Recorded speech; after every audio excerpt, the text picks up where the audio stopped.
मान्यवर, अभी जब नेता सदन बोल रहे थे तो उन्होंने कहा कि ये जो संकट है, विपत्ति का काल है, इस काल में विपक्ष हमारा साथ नहीं दे रहा है।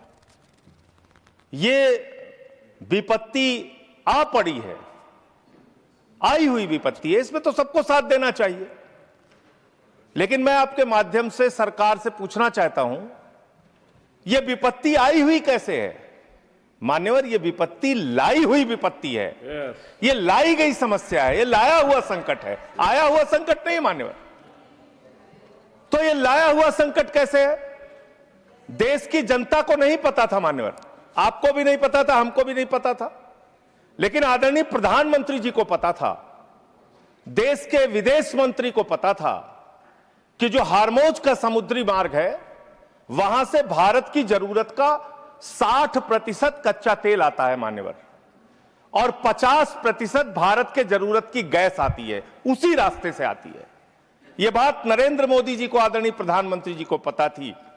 तो मैं आपके माध्यम से पूछना चाहता हूं कि जब वो हार्मोज का समुद्री मार्ग 60% से ज्यादा ईरान के रास्ते में आता है, ईरान के कब्जे में आता है, तो ईरान से तू कौन मैं खामखा जबरदस्ती झगड़ा करने की आपको जरूरत क्या थी? इसलिए आपने जानबूझकर देश को संकट में डाला है। यह संकट आया हुआ संकट नहीं है, यह लाया हुआ संकट है, और इस लाए हुए संकट के सबसे बड़े जो प्रायोजित किया है जिन्होंने संकट, उसका नाम है देश के प्रधानमंत्री आदरणीय नरेंद्र मोदी जी। मान्यवर, यह बात देश की जनता को पता होनी चाहिए। दूसरी बात मान्यवर, आपका परंपरागत मित्र है ईरान, और खुद प्रधानमंत्री ने माना है। प्रधानमंत्री जी जब गए थे ईरान की यात्रा में, उन्होंने कहा भारत और ईरान की दोस्ती इतिहास से भी पुरानी है। यह प्रधानमंत्री के वक्तव्य हैं। उन्होंने खामेनेई जी को कुरान की पांडुलिपि भेंट की थी 7वीं शताब्दी की मान्यवर। उन्होंने चाबार पोर्ट का समझौता किया था, जिसका बखान प्रधानमंत्री ने खूब किया कि भारत का व्यापार बढ़ जाएगा, पाकिस्तान की अब हमें जरूरत नहीं पड़ेगी, अब हम अपना एक अलग रास्ता बना के और भारत के व्यापार को बढ़ाएंगे। और वहां पर सरकार ने सैकड़ों करोड़ रुपए चाबार पोर्ट पे वेस्ट किया। 2019 तक भारत को ईरान से सस्ता तेल मिलता था, रुपए में तेल मिलता था, गैस मिलती थी, हमारा मित्रतापूर्ण संबंध था उनसे।